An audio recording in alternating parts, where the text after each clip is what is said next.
What is up, you guys? Welcome back to another video. My voice just cracked. My name is Chris. As always with me, Liam. And we are diving into Dexter, Original Sin, Episode 5. This has been an interesting series so far. Let us know what you guys have been thinking down in the comments. I wasn't the biggest fan of this episode, but I'm sure we're going to dive in. We have different opinions all the damn time. I was thinking the same thing. And let's see if we're actually on the same page today. If you guys are here with us, been loving reading all of your comments, engaging with you guys. Been absolutely great getting to know our community a little bit more as we grow over 11,000 subscribers. So it's been a lot of fun. So thank you guys. If you're watching this and you're not yet subscribed, go ahead, hit that subscription button and that little notification bell. I'm fumbling over my words, so I'm going to pass the mic to Liam. What's up, brother? How was it? It was a very uncomfortable episode for me. Uncomfortable. Interesting choice of words. I'm not used to seeing the character of Dexter go as far as he has. Okay. He fucking kidnapped his father. Yep. We got to get into that. Might as well unpack it right now. Right? Might as well unpack that right now. What was the point of that scene? I get that he needed to stop his father from doing something that he wouldn't come back from. And I get that he needed to get his dad's permission and show him he's a professional. However, when you go from, this is my belief, right? And it can be different from everybody else. When you go from being strapped to a table by your son, who you know is a not sociopath, but has killing tendencies, and then you get let free, and the first thing you say is, go kill that guy. You're right. I was like, this scene, there was multiple scenes throughout this episode that just didn't make sense to me. I believe I know why they were there, for context clues and for helping Dexter's storyline move forward. But other than that, I was like, are you kidding me? I'm supposed to believe this right now? I'm supposed to believe this is really happening. I'm supposed to believe, one, that Harry was going to be okay with the fact that Dexter just got him naked, strapped him to a table, and toyed with him as if he was one of his, victims to prove a point. And then he's just like, whatever, brush it over, let's go. And I think, honestly, and I'll leave it right here, we can move into the next thing or hear your opinion on it. But the biggest gripe I have with this series is that Dexter basically has no consequences with anything he does. He makes mistakes all the time. Things are always going wrong. But it's like within a day, everything is solved, put a little bow on it, back to going where we're going to go. And for me, I'm having a hard time because I like watching him fumble. I like watching the mess ups, and I don't necessarily agree or believe at all that he wouldn't have more consequences in his life than what he does. He got the earrings he got back right away. He was able to rip down everything in Mad Dog's house in under 15 minutes and get away. He took the time to run a black light and scrub blood. He did all that in 15 minutes. So much doesn't make any sense. And then there's also the one last thing, I keep saying that now, when the female cop is interrogating the guy who hit Mad Dog with the car, and he's in there crying, and they have him fingerprint him while he's being interrogated. In what world is a detective who is in the middle of an interrogation or an interview with anybody, interrogation interview in that room, is going to allow forensics to come in and just nonchalantly be doing their thing at the same time? Would never happen. Would never happen. Sorry. I've really had a really hard time with this episode. And I like Dexter. I do too. I'm not, like I said, I wasn't a fan of this. So the fingerprinting was his dad's way of saying, let's throw you under the fire and see if you burn. Yeah, I get that. He wanted to really flesh out whether that guy recognized him. And I completely agree with the fact that the best way to do that would have him be the guy who fingerprints him. I'm not a cop, nor do I have any real experience when it comes to forensics, but I have to believe in my heart a detective who is currently in the process of interviewing or interrogating someone is not going to let another officer, whether they're forensics or a detective, unless they outrank them, to come into that room and stop what they are doing or interrupt what they are doing or mess with what they are doing or be a part of what they are doing. It was really hard. Based on when he went in, though, they were pretty much done with everything. So it was just a sitting room at that point in my mind. I don't know. I felt like she was still quite same to me. I think she was just try and keep him comfortable maybe while he was going through the stuff. I have no idea. Maybe I'm just making excuses for them. Yeah, let us know what you think in the comments. Do you think that was even believable? I get it. Dexter had his story had to progress, but the way they did it, I was like, nope, nope. The pop brownies was enjoyable though. Yeah, that was a fun scene. And then we got to actually see why, like you had mentioned previously, that Dexter and Deb are like inseparable. Like they are truly, even though they're not real blood brother and sister, they are like bonded tight. And we are starting to see glimpses of how that actually becomes what it is. Yes. And that pop brownie scene was a huge like window into why they are so connected and so tight. I don't think he was high enough for eating 6 brownies. I don't know the milligram dosage, but I take a lot of THC in my life, right? And, people who take over 100 milligrams of an edible are usually sailing to the moon. And I'm got to think that even if it was 10 milligrams per brownie, he had 6, that's 60 milligrams. That's more than the average person ever takes in a sitting. And he doesn't ever do it. He would have been done, toasted. Most I've ever taken is 15 milligrams. Yeah, I mean, I've done a significant amount, but That was a bit much.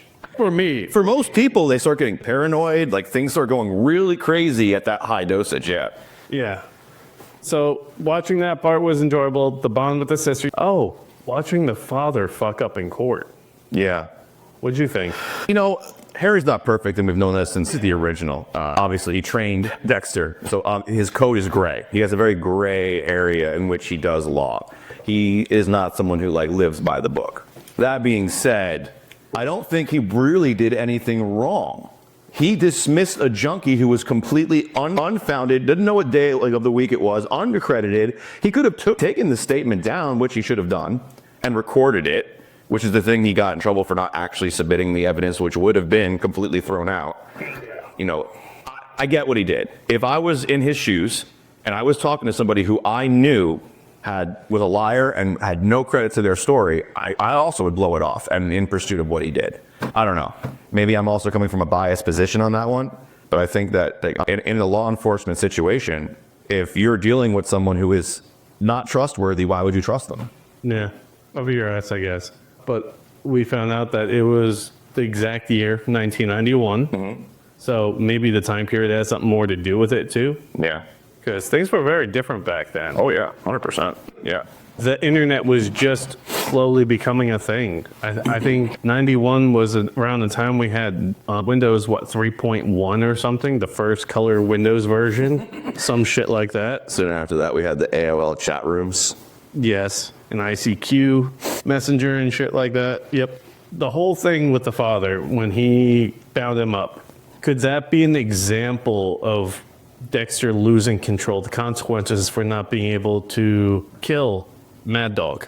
We talked about this in the previous episode, how I felt like there's a difference between someone being killed and then Dexter actually murdering someone, like him owning that kill. Yeah. And whether or not that satiates the dark passenger. And he said it right in this episode. No, didn't do that for him. Right. And so I think there is a level of Dexter understanding that if he doesn't satiate this, it'll become unhinged. I don't think we saw that. And let us know what you guys think in the comments, because I saw the situation with him and Harry in the kitchen as Dexter being completely in control. It was methodical. It was thought out. He had a message to deliver. He delivered that message. He got what he wanted. I don't think he was out of control. I think he was deliberate in what he did. Out of control for me would have been him going after whatever the perp's name that got away. I forget his name right now. And running into his dad at the same time because he's going to kill this guy that his dad's going to kill. That's where I thought that was going. And then obviously Dexter uses the drug on his dad instead. Oh, yeah, that I think is too far.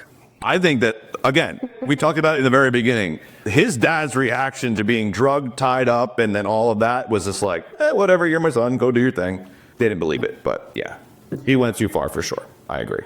The main thing with this one is you're watching Harry start to really fall in love with the CI, with Dexter's mom. Forgot about that. He was trying to leave again and couldn't. So he's definitely falling for her, which is ultimately really building up and leading to. Also, we saw the scene where he talked Dexter in and Dexter drew the picture of him being part of the family. So you are starting to see that, the bond. And when Harry told her about the death of his son, she consoled him instead of needing to be consoled herself. And I think that was, you saw it on Harry's face. That was the first time he felt any kind of relief about that situation and his guilt in that. Like you could see it on his face, how like he's like, oh wait, I feel comforted right now rather than guilty. Like this is cool. So you're starting to see him like use this pseudo family as his new family, like I was talking about. But then he goes home and finds the big news. So we're going to see how he navigates that. So obviously Deb is coming into the picture. Yep. And we also have Dexter, who he's now bonded with very deeply. And Dexter's probably what, 4 or 5? Somewhere around there, I guess, based on, just how he looks, yeah. That would be the age difference between the two of them. And if it's about 4 or 5, that means, is Dexter, what, 19, 20 in this? Dexter's 20, and he's not old enough to drink, but he's 20 in this. So that means Deb is 15, 16. Deb is like a senior in high school, though, is she not? Or at least a junior. So 16, 17 would make sense. Like 17 years old, so he might be 4, just turned 4 in the show. It's hard too because the actor who's portraying going to be the same age he really is. Yeah. So it's like it's hard to do that sometimes. But yeah, you're guessing 3 or 4 years old at the time that all those flashbacks are happening. Yeah, that's what I was using, and it sucks because sometimes we can't use that kind of logic. Yeah. Let us know if you guys have some more definitive proof on age right now. Let us know in the comments so that we can have a better timeline of that as well. But yeah, so we're watching Harry start to find a little bit of love and care, like family unit that he's looking for, but also having the family unit at home start to like build back up. And so it's starting to tear him. And then you're going to, because we know what happened to Dexter's mom, we're obviously going to see the weight of what happens there and how that brings him back to the other family. But we also have Deb kind of falling for this dude too. that's one thing that 100%, dude. One thing I was really surprised about in this episode. I know for a fact, based on all the hints that we're getting, that his dad is a cartel boss or someone inside of the cartel.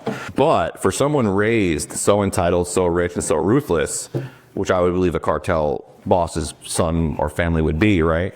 Again, could be complete ignorance. I'm not a cartel boss, but that's what I would believe based on what they're portrayed in the movies. He seems like a really sweet, well-adjusted, nice-mannered, like young man. Very polite. Didn't push her too hard in the sex scene, or the hint towards the sex scene. If you don't want to do anything, we don't have to do it. Very gentlemanly. Very cares about her. He's not like a chauvinistic ass. So I'm like, okay, I'm a little torn because I know this guy's supposed to be like a representation of the bad things in her life right now. He seems like a legit good boyfriend. Like, what the hell? Is he just playing her though, or is he being genuine? Because it appeared to be a complete no, because he approached her in the club, so it could have been staged from the beginning. Don't know. He approached her because of and again, could totally be staged. We could have missed something, or based on the way that they shot the scenes, we could have been removed some information we may have needed for that. But it appeared to me that Deb's bold move of being like, fuck it, I'm going to do what I want, and going into the VIP section is what caught his attention. And then he was like, that's a bold chick. Like, she does what she wants. I'm attracted to that. We don't have enough information then to know whether it was staged or if it was just kismet kind of thing. Yeah. I mean, we've seen enough movies where, we thought the relationship was kismet, and turns out one of them was a sleeper of some sort, Yep. Fuck, I'm still thinking about that Slingshot movie. Yeah. Seriously fucked up my brain. I don't know why Wolverine Origins popped into my head when I was thinking of that, because the chick is basically a sleeper cell for him. Oh, no, I'm saying it because doubting Olivia Reed's Got it, yeah. in a show because of that movie. Yeah, so this episode itself wasn't too fascinating. There wasn't too much to it. There was a lot of progression in Dexter's story growth of being able to be more confident, handle himself, getting Harry's trust and permission back. There's a lot of that, and I think we got all of that, maybe at the, what's the word I'm looking for? Detriment.